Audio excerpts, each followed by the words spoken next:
there's this really annoying thing called Joy-Con drift.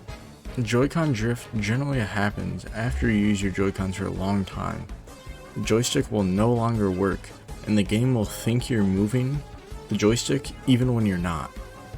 And a lot of times it just ends up in you dying because the controller is broken. And Nintendo has said that Joy-Con drift is not a thing. I'm gonna be trying to prove that it is a thing. My any percent PB in Super Mario Odyssey is 1 hour, 9 minutes, and 13 seconds. We're gonna see how long it takes me if I use a pair of Joy-Cons with the worst drift imaginable. Starting in 3, 2, 1, boom. Alright, we're off to the races. Cap and Cascade Kingdom were actually really chill, besides messing up the dino skip a little. The reason for them being so easy is because my Joy-Con drift was being pretty nice. It really wasn't that bad. Yet. Sand Kingdom was not too bad either. It was a bit sloppy. I actually died like twice going for this skip right here. But we got it, and it wasn't too bad. Lake Kingdom was also pretty chill. After Lake Kingdom though, things started to get, well, let's say, quite drifty. Quick announcement, if you want to see me do these challenges live, please be sure to follow my Twitch channel. The link is in the description. Now, for whatever reason in Wooded Kingdom, my Joy-Cons just started to act like dookie. The drift was terrible. The first mistake I made was trying to go for the intermediate route, which generally isn't too hard. You just have to stand on this like little divot in the wall and you can jump off of it. But since the Joy-Cons was making Mario constantly move, I couldn't stand on it for more than a second. So I was unable to do it and I had to waste a minute trying to go for it.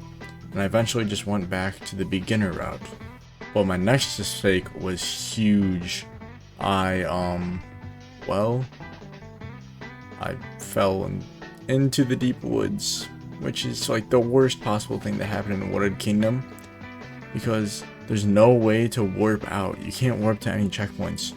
You have to find a nut, plant it, and then climb up the beanstalk, and then you can get out. But then after I got out, I had to go all the way back to where I was. It was just a disaster that wasted like 3 to 5 minutes. Luckily though, I was able to finish out the kingdom well with a spewer boss fight, and I finished him off very quickly. Cloud Kingdom was pretty average. We just killed the boss, and that's that. Lost Kingdom was a bit of a struggle. I went for the skip that generally saves about a minute, called Meme Tree, but I tried it for like 2 minutes and never got it, so it was a waste of time. We eventually just had to let Klepto, the bird, steal Cappy, and then get him back how you regularly would. But besides that, Lost Kingdom was alright. Night Metro was a complete disaster. First off, I spent like, not even joking you, like 10 minutes trying to get up this building and across so I could skip the regular path you're supposed to take. It took me so long, it just wasted so much time. Let me make it up here, please. That's all I ask. Okay, thank you, game. Now this part, I think we might just do... We're just gonna play this safe here, because I keep dying because of the drift, and that is a bit of a problem. Okay, nice. Then inside of the building, it took me so long. I died so many times trying to get up. It was horrible. It was the Joy-Cons, dude. They were just like falling apart. The drift was terrible. I could not control Mario anymore. And my buttons like weren't even working. I was pushing them down and like nothing was inputting. It was horrible. Luckily though, after Night Metro and today Metro, it was pretty chill for the most part. And after that, we're off to Snow Kingdom. Snow Kingdom was surprisingly really good. I managed to like clutch off this Goomba section right here and nearly fell off, but I somehow didn't.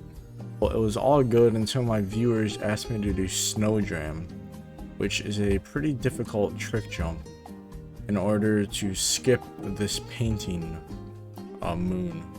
And we tried it for a couple minutes and we're not even close because the drift just did not allow me to do it.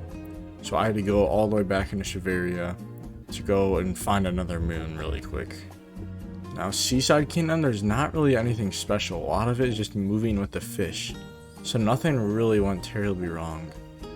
The only problem is I did this cool clip called Fish Clip to go out of bounds.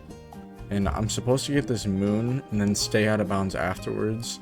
But because of the drift, I accidentally went back in bounds. And I lost a little bit of time because we had to go talk to the Sphinx. But it wasn't too bad overall. I don't even want to talk about Luncheon. Well, the beginning of Luncheon at least. In the beginning of Luncheon, I died to arguably the easiest boss in all of Super Mario Odyssey, Speedrun. Yeah, just pretend I never died on that boss. But after that, it was actually really good, surprisingly. The Ruined Kingdom, well, that's just a boss fight that's honestly pretty easy once you know what you're doing. So that was no trouble. Going into Bowser's Kingdom, I was a bit scared because it's one of the hardest kingdoms in the entire game. I actually only died once, and it was near the beginning, just to some stupid like falling off the edge. I managed to clutch up the Harriet boss fight. I only had 1 HP the entire fight, and I still managed to not die and beat her, which was quite impressive to me.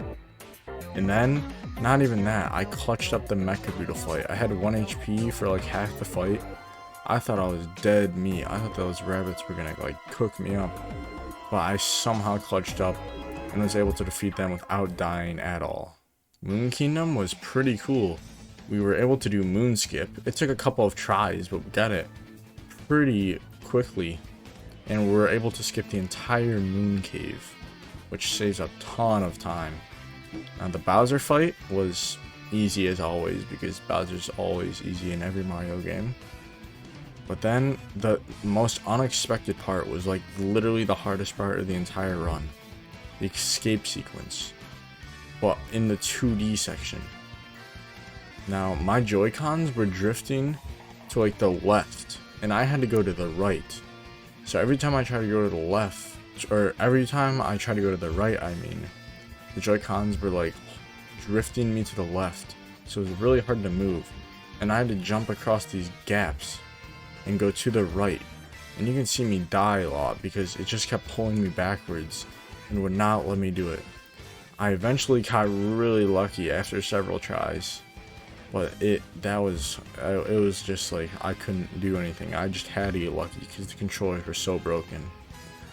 But after I did that, the final Pillars room was super easy, and I was quite excited to finish the run, as you can see. Yes. Come on. Hey, let's go. Oh, get these terrible controllers out of my hand. It feels so good, dude. Oh yeah. This controller feels so good compared to these. You know what? You know what I'm gonna do to these controllers? Get them out of here. Get them out of here. We're never using those things again. If you enjoy this video, please be sure to subscribe, as it will help my channel out a lot. Thank you for watching.